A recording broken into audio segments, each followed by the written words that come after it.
Halo semuanya, jadi kali ini kita akan ngebahas saham Apple. Semua pasti udah tahu lah ya Apple yang ngebuat iPhone, MacBook, sama iPad.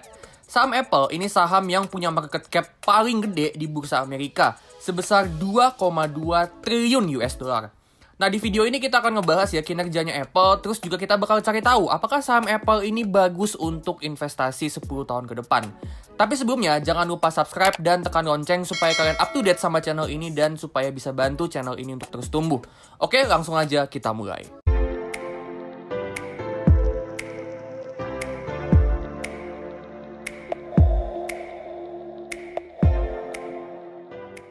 Oke, pertama kita lihat valuasinya. Market cap-nya Apple, kayak yang tadi udah gue mention, itu 2,2 triliun US dollar.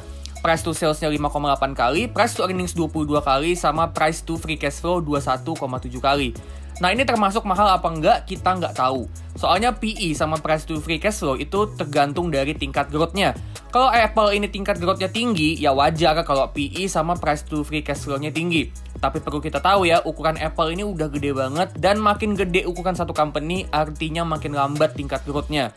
Jadi nanti di akhir video kita akan hitung ya berapa kira-kira harga yang wajar untuk buy saham Apple kalau kita mau invest untuk 10 tahun ke depan. Next, revenue growth. Selama 7 tahun terakhir, revenue-nya Apple itu tumbuh dengan rata-rata 9,5% per tahun. Ini tingkat pertumbuhan yang menurut gua lumayan moderat ya, nggak terlalu tinggi, nggak terlalu rendah juga. Nah, kalau kita bedah per segmen, revenue Apple itu paling banyak disumbang dari penjualan iPhone. Kedua terbanyak itu dari segmen service yang isinya kayak Apple TV, iTunes, SoundCloud, dan masih banyak lagi. Tapi kalau kita bicara growth, justru segmen wearables yang beberapa tahun terakhir itu growth-nya yang paling tinggi. Next, kita ke profitnya. Untuk gross profit, EBITDA, sama net income ini tumbuh dengan rata-rata di kisaran 10-12% per tahun. Jadi yang menurut gue Apple ini growth-nya nggak terlalu tinggi tapi juga nggak terlalu rendah-rendah amat. Dan wajar ya untuk perusahaan segede Apple. Terus dari free cash flow-nya, Apple ini juga bisa numbuhin free cash flow dengan rata-rata 10,7% per tahun. Jadi kita dapat gambaran ya kalau selama beberapa tahun terakhir growth-nya Apple itu ada di kisaran 10%-an per tahun. Sekarang kita lihat margin. Apple ini punya gross margin 40%. Ini termasuk rendah ya untuk saham teknologi. Tapi coba kalian perhatiin ya. Untuk EBITDA margin sama net profit margin itu bedanya nggak jauh dari gross profit margin. Nah, ini tuh sebenarnya ya kalau menurut gua ini tuh gambaran kalau Apple ini punya economic mode yang kuat banget. Jadinya mereka itu nggak perlu ngeluarin banyak duit buat sales dan marketing ya, buat bikin iklan dan lain sebagainya. Karena orang itu udah tahu produknya dan orang juga udah tahu kalau produknya Apple ini tuh kualitasnya bagus. Next, kita lihat profitability. Apple ini punya return on equity yang cakep banget. Bisa lebih dari 100%. Bayangin ya, labanya itu bahkan lebih gede dari modalnya. Meskipun itu karena equity-nya yang turun karena Apple ini sering ngelakuin buyback sama bagi dividen. Makanya wajar kalau equity-nya itu turun terus.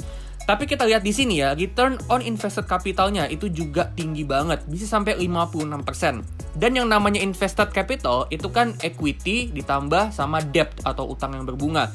Dan utangnya di sini juga nambah terus. Jadi terbukti ya kalau Apple ini tuh emang bisnis yang bisa ngehasilin laba sama cash flow yang gede banget dari modal sama utang mereka. Dari segi kemampuan bayar utang, Apple ini dari current ratio ini sebenarnya oke ya, di atas 100%. Tapi kalau menurut gue ini agak mepet aja. Sedangkan debt to equity-nya ini tinggi banget karena Apple ini emang suka ngambil utang dari bank untuk bayar dividen sama buyback saham. Dan tadi udah kita lihat ya di yang sebelumnya di return on equity sama return on invested capital, kita bisa lihat di situ kalau debt-nya itu juga dalam tren yang naik. Jadi kalau menurut gua nih sekilas dari balance sheet ya, menurut gua Apple ini termasuk agak kurang bagus sebenarnya. Tapi bicara soal utangnya Apple, kita akan coba ya buat semacam hitung-hitungan. Nah, kita lihat ya di sini balance sheet-nya Apple. Nah, jadi total utangnya Apple itu 112 miliar US dollar. Nah, di sini kita lihat cash and cash equivalent-nya Apple itu cuma 28 miliar US dollar. Jadi belum cukup ya untuk bayar semua utang-utangnya. Nah, tapi Apple kan juga bisa pakai free cash flow-nya untuk bayar utang. Dan itu sebesar 101 miliar US dollar. Jadi hitungannya cash and cash equivalent plus free cash flow-nya itu sebenarnya udah cukup untuk bayar semua utangnya. Tapi perlu kita tahu ya, yang namanya uang cash itu kan biasanya nggak dipakai untuk bayar utang doang. Apalagi Apple ini juga masih mau ngembangin inovasi baru, sama mereka juga rutin bagi dividen sama buyback saham. Jadi katakanlah yang dipakai untuk bayar utang itu cuma setengahnya. Nah, kita akan pakai setengah dari cash plus setengah dari free cash flow. Nah, totalnya itu 65 miliar US dollar. Nah, ini belum cukup ya, tapi dari 65 miliar ini kan sebenarnya tinggal ditambah setengahnya lagi dari free cash flow-nya supaya Apple ini bisa lunas untuk bayar semua utang-utangnya. Jadi sebenarnya utangnya Apple ini tuh bisa dibayar dengan setengah dari cash dan cash equivalent plus setengah dari total free cash flow-nya selama 2 tahun. Nah, jadi meskipun tadi debt to equity-nya itu tinggi, tapi kalau menurut gue ya, utangnya ini tuh masih bisa dilunasin dalam jangka waktu sekitaran 2 sampai ya maksimal 3 tahunan lah ya, termasuk sama bunganya. Terus Apple ini juga sering banget ngelakuin yang namanya buyback saham. Kita lihat di sini ya, jumlah saham beredarnya itu dalam tren yang turun. Dan ini tuh bagus karena porsi kepemilikan investornya saham Apple itu jadinya makin gede. Yang ngebuat earnings per share yang kita dapat sebagai investor saham Apple itu jadinya makin gede. Jadi kalaupun Apple ini katakanlah ke depannya labanya udah nggak tumbuh sama sekali, tapi dengan dia rutin buyback saham, artinya earnings per share-nya itu masih tetap akan naik. Dan karena Apple ini juga bagi dividen, artinya dividen yang kita dapat sebagai investor saham Apple itu juga akan makin besar meskipun labanya nanti nggak tumbuh. Overall nih, kalau menurut gua, Apple ini saham blue chip yang udah gede banget dan perusahaannya juga udah mature banget. Terus dia punya profitability sama cash flow yang bagus dan kemampuan bayar utang yang menurut gua cukup oke. Terus Apple ini juga punya economic mode yang kuat banget dan itu datangnya dari branding power. Semua orang kan udah tahu ya yang namanya brand Apple. Dan itu ngebuat mereka punya pricing power. Terbukti dari harga iPhone yang makin mahal, tapi tetap aja orang-orang masih pada beli iPhone. Tapi selain branding power, modnya Apple itu juga datang dari ekosistemnya Apple yang luas banget. Hampir semua fitur itu ada di ekosistem Apple. Mulai dari kebutuhan komunikasi, hiburan, multimedia, sampai layanan payment pun juga ada. Kedepannya kalau menurut gua, Apple ini revenue sama income growth-nya itu masih bergantung sama penjualan iPhone seenggaknya untuk 5-10 tahun ke depan. Apple sendiri juga sebenarnya ngembangin inovasi-inovasi baru kayak AR Glass sama iPay Later. Tapi menurut gue itu lebih ke project jangka super panjang karena VR, AR, Metaverse ini butuh waktu lama untuk ngembanginnya. Sedangkan untuk iPay Later itu mesti saingan sama fintech raksasa kayak PayPal. Jadi menurut gue dalam waktu dekat ini masih akan cetak rugi dan butuh waktu lama untuk AR Glasses sama iPay Later itu bisa cetak profit sama cash flow.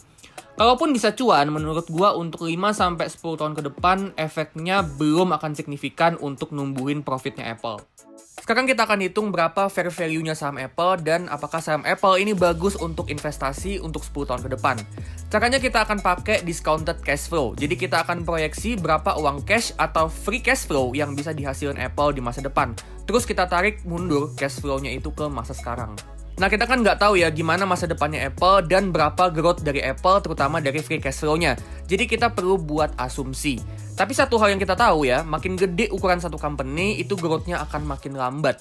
Jadi Apple yang growth-nya selama ini tuh rata-rata di kisaran 10% per tahun, itu kedepannya akan lebih lambat lagi. Karena emang Apple ini ukurannya udah gede banget. Nah, di sini kita akan pakai 3 skenario ya, low case, middle case, sama high case. Dan kita akan pakai asumsi yang konservatif untuk jaga-jaga kalau ternyata itu di masa depan kinerjanya Apple ini ternyata nggak bagus. Nah, di sini kita akan pakai asumsi growth itu 3% untuk low case, 6% untuk middle case, sama 9% untuk high case.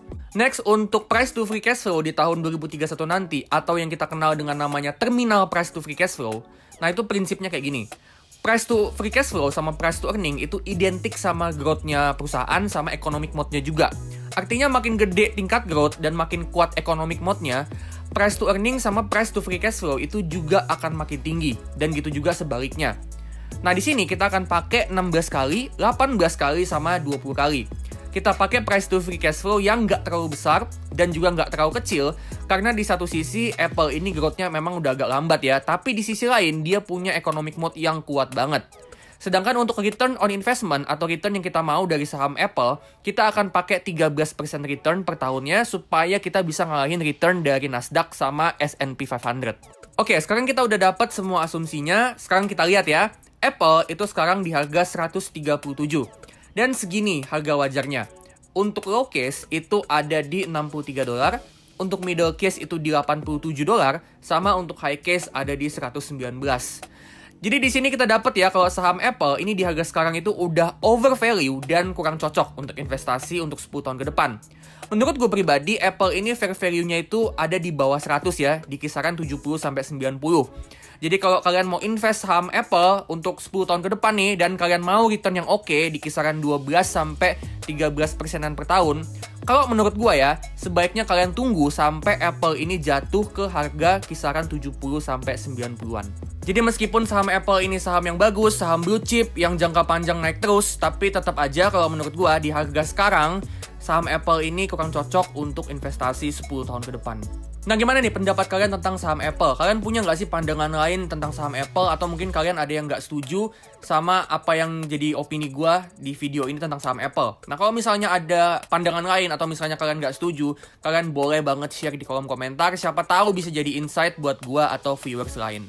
Buat kalian yang mau beli saham Apple atau saham US yang lain, tapi nggak tahu nih mau beli di mana, kalian bisa beli di aplikasi GoTrade Indonesia atau aplikasi Nanovest.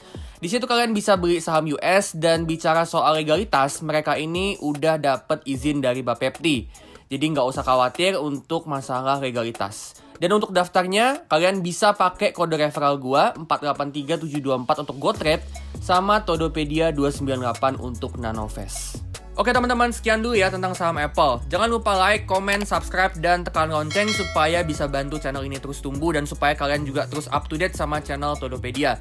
Disclaimer ya, ini bukan financial advice, ini bukan ajakan untuk jual beli saham Apple. Semuanya ditanggung sama kalian sendiri dan keputusan juga ada di tangan kalian mau beli atau jual. Oke, kalau gitu gua pamitan dulu dan sampai ketemu di video selanjutnya.